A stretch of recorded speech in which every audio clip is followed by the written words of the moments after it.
Welcome to the Enterprise Fleet Summit. Today we are joined by Tim Crawford, CEO of Tenstreet. Welcome to the summit, Tim. Hey, thanks so much for having me. Really looking forward to the conversation. I'm excited for today. This is something that I think almost doesn't get enough time and attention in the industry, and that is the driver retention and driver training practices.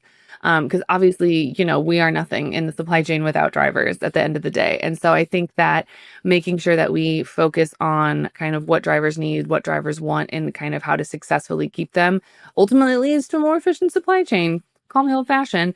Before we get too far into that, let's get some background on you and how you got started at Tenstreet. Exactly. So I was one of the co-founders here at Tenstreet. As hard as it is for me to believe, that was almost 20 years ago, which is like crazy. And we do all sorts of things around drivers and carriers, from driver recruiting all the way through driver retention, driver training, and all points in between. I'm excited to get into this. Also, I did not know that 10th Street had been around for 20 years. I knew you guys were like greater than 10, but look at you guys being around for a minute, I know, it's crazy. It's crazy where those 20 years go, right? right? Felt like just yesterday. So, but that being said, I do kind of consider you guys more or less the expert in this area of driver retention, driver recruiting, and really kind of fostering a positive environment for those that are looking to do that for their drivers. So one of the things that is really kind of come up in the past, I don't know, I guess the past few years, ever since we've seen rates downturn and costs increase, the age old question of how do we manage costs and keep people happy without, not earning, like without running in the red. So how do you find that right balance between, being proactive and finding the good talent and retaining your drivers, but also being mindful of those budget constraints? Because unfortunately, most of us don't live in a pile of money. Exactly. Yeah, yeah. I mean, what we see the most successful clients doing, most successful carriers doing, is being mindful of both the things you just mentioned, right? Hey, how do we recruit great people? How do we recruit the right people? And then once we get them and go through all that effort to find the right driver, find the right fit, how do you make sure that they're not going to walk out the door prematurely? Hmm. And what we see happening is the most important thing to drivers around retention, right? You've got some table stakes items, pay, home time, equipment, those sorts of things. But those things, by and large, are known by the driver before they get to orientation, right? Those aren't going to vary too much over their tenure. There's some, but the big pieces are taken care of. The biggest thing is, around relationships, and how do drivers feel like they're a valued professional, right? A contributor, that they're being treated with respect is big. And how does that take shape? I think drivers realize the fundamental economics of the business, right? They understand the constraints people are under from hours of service and the world that we have to play in. And I think where clients are most successful is where they lean into that, and are as transparent and as respectful in their interactions with drivers as possible. And along the way, hopefully having a little bit of fun and building on those relationships, and not just treating that driver like an interchangeable sort of cog in the machine. And that's where I think carriers make life harder for themselves than the market conditions already are going to do a pretty good job of doing.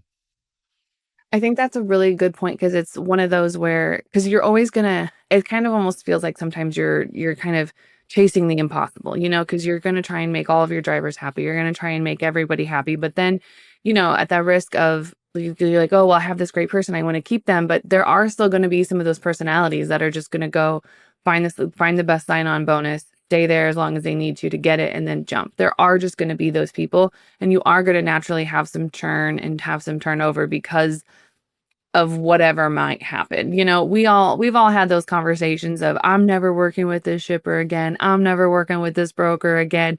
They're the worst. They're the worst. And then they go and find something else. And unfortunately, but those are kind of more along the lines, in my opinion, of the exceptions to the rule. Like those are the ones that they're not always going to be Like you can't chase those and make those happy because they're always going to move on and find the next best thing. Like the grass is always greener kind of thing. But for the core of your people, there are things that you can do to keep them, to make sure that they're happy and to kind of more or less, I'm not saying like change your entire business around them, but make some changes that will result in less turnover costs, you know? Oh, exactly. And I think you're right. I mean, I think of it as a really a batting average sort of scenario where it you know, the difference between a good hitter and a great hitter in baseball Mhm. is, one or two at bats out of every, every so many. It makes a huge difference. And I think the same thing on the carrier side. Um, you're not gonna, hit a home run every time up to the plate. But if you make those incremental changes, it can really move the needle in terms of, hey, what's your overall retention? Hey, what's your overall bottom line? How much do you reduce the need for backfilling from a recruiting perspective, right? How many, those sorts of things make a huge difference. I guess when it comes to, if you're out there looking for the best, if you're out there looking for great drivers that fit in your organization, just because someone's a great driver on paper, they might not be the best. That's the other thing. They might be perfect on paper, but they might not be the perfect fit for your organization and Right. vice versa.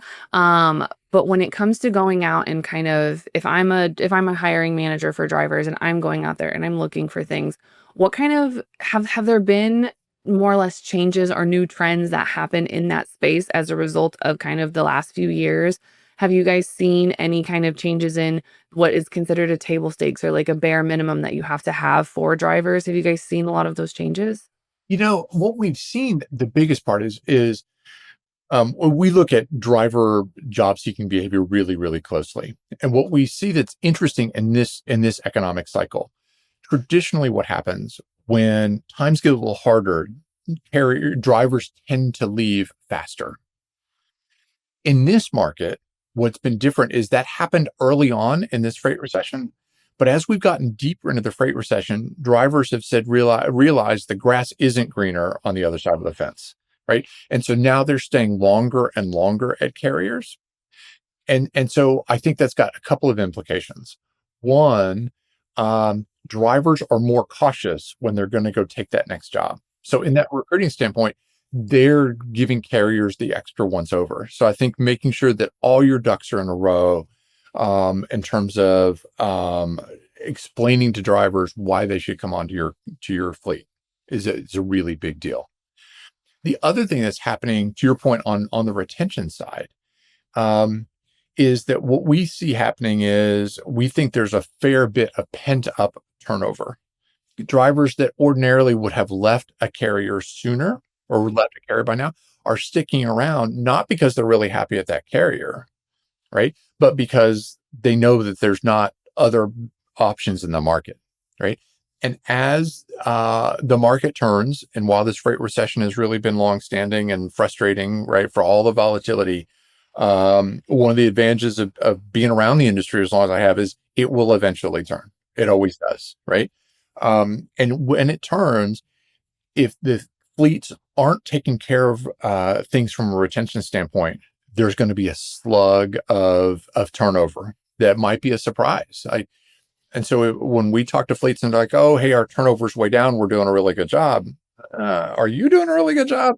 Or is the market sort of, making it clear to drivers they need to stay longer than they would have? And so now is really the right time to start to, if you carriers aren't, build those relationships, make sure that drivers have reasons to stay. So when things turn, you're not going to get sort of this a big uptick in turnover. That's something that I think, oh, I mean, it's just a matter of time before that happens because it's like, "Oh, everything's great. We haven't had a driver leave in a long time." Like, yeah, technically you haven't, but also like what are they saying? Like, and there's always a couple drivers that you can pinpoint in any organization that everyone's gonna talk to, everyone's gonna gripe to, and they're gonna be the ones that you find to say, "Okay, what are those complaints that I'm not hearing about?" Because drivers probably aren't super honest or super forthcoming on like an employee survey or something like that. But the others, there's going to be a handful of drivers that know everybody's business and everybody's gossip because there's one thing I've learned about drivers over the years is they love a gossip. They love it.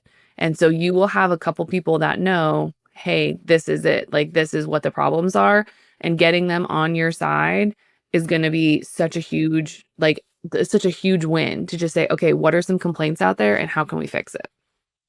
Oh, exactly. And I think the interesting thing from our perspective is not even necessarily that every problem is fixed Hmm. as much as it is, hey, be really transparent about addressing problems. Sometimes what we see is not even the fact that there weren't problems, but that the problems got acknowledged and communicated about can almost have the same effect.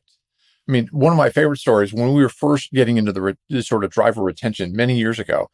Um, we had a driver who new driver.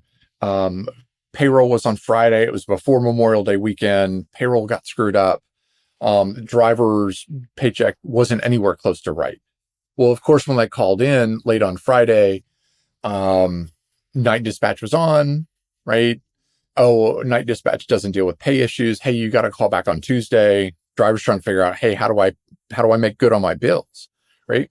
Ordinarily, this would have been a recipe for turnover, right? I had just started with this fleet. My payroll got messed up, and this fleet absolutely dealt with the problem, and it was a 5 minute problem, right?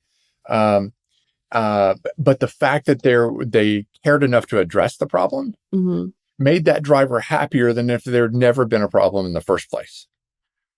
And so sometimes it's not that, hey, all our processes are perfect, but there's a focus on relationship with a driver and trying to sort of work cooperatively to sort of create the right culture can have a better effect than if nothing happened wrong in the first place.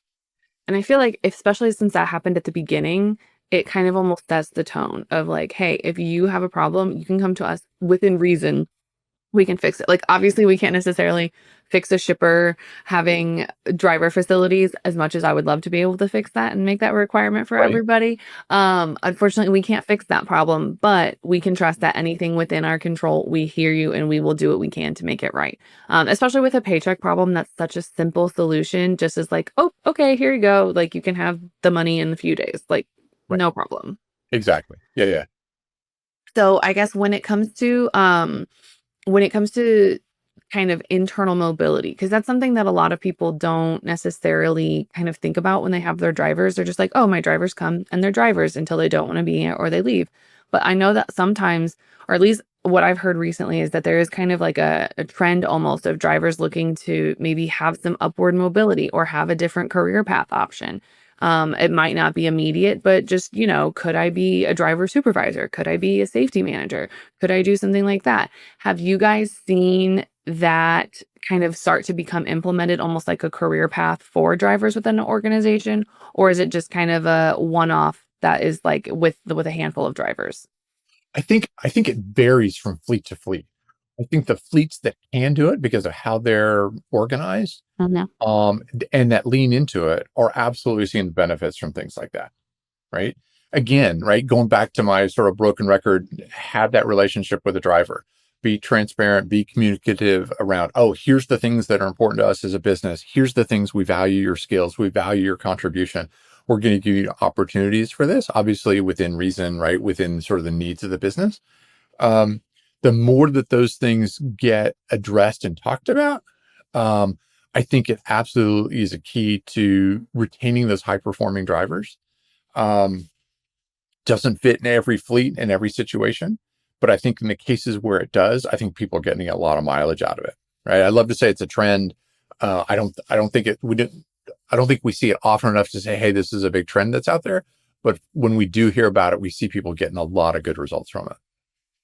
I think that it's kind of almost a no-brainer, right? Because also you want your safety manager to be someone who understands where those blind spots are, where those corners are cut, where people maybe don't want to do a full pre-trip inspection. Not that anyone would intentionally skip a full pre-trip inspection, obviously, but they like where some of those corners are like fudged a little because they've done it. They've been on that side. They've heard those stories. They know where those open gaps are and that kind of open you up to risk. And I think that taking that comprehensive approach to say, okay, well, like what's next for my drivers when they don't want to sit there, or if they want to maybe only drive a couple days a week, what can I do for them to keep them on board other than just have them sit at home? And I think that taking that other approach to maybe cross train them in something else or do something, I think it really is going to kind of help do more. Because I've also heard stories of drivers who have gone and they say, okay, well, I'm going to do the office thing now. I'm going to do something with safety management, or I'm going to do something with driver operations.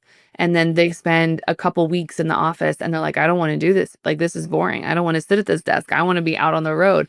And so I've even heard organizations kind of have like a rotating thing where, like, for like a month or two, they'll pull you off the road. You'll do some back office work and then send you back out, just to kind of get the taste of that kind of other, I don't say that other lifestyle, but like just like the grass is always greener on the other side, just kind of get a picture of it. And I think that that only contributes to growth for the organization itself, because people are like having those different opinions are going to find weak spots, find areas that are room for improvement, or find out that the way we do something is just dumb. Oh, exactly. And especially if you're trying to make sort of operational changes, the credibility of somebody who's like, look, I am a driver or I was a driver. I can relate to what you're doing. Hey, look, here's the reasons we have to do these things. Like, there's so much more credibility coming from somebody who's actually done the job, than somebody who hasn't. So Right, yeah, yeah, because the last thing you want is a driver being like, "Oh, well, now someone else is telling me to do something, and they don't understand because they don't understand our lives and our blah, blah, blah." Insert a long, lengthy rant here in a driver voice. exactly. Yeah, yeah.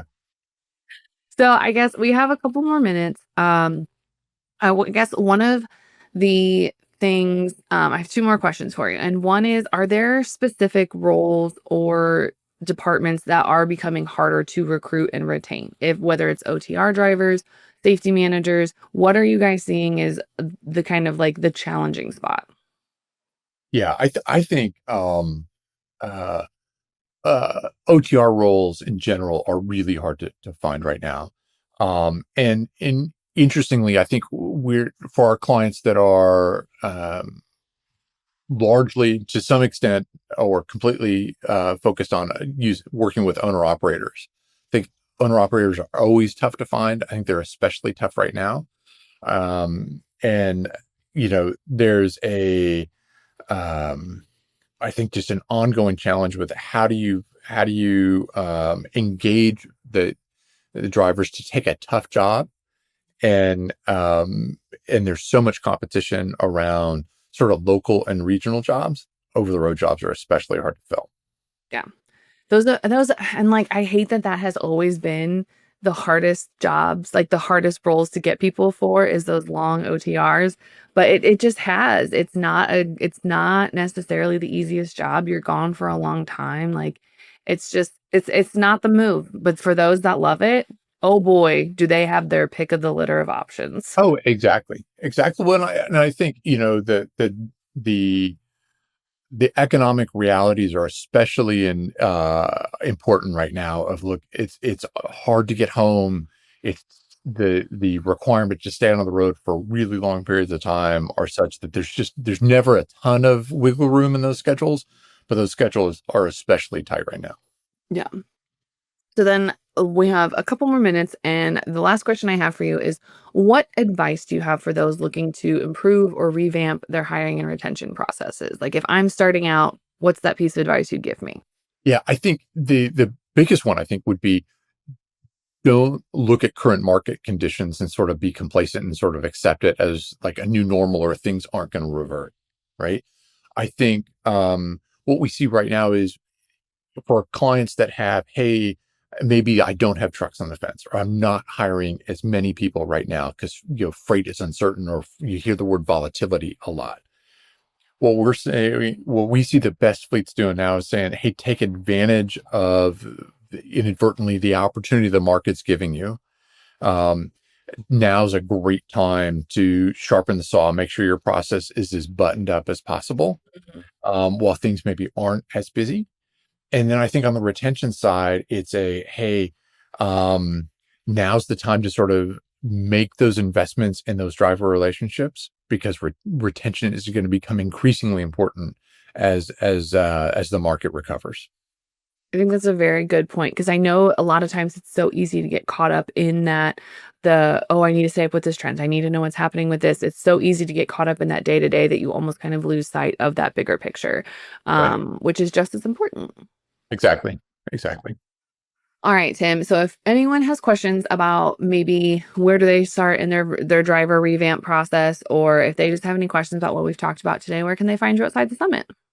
Well, I'd love to have anybody visit us at tenstreet.com, or reach out to me on LinkedIn, or my email is really simple. It's just tim@tenstreet.com.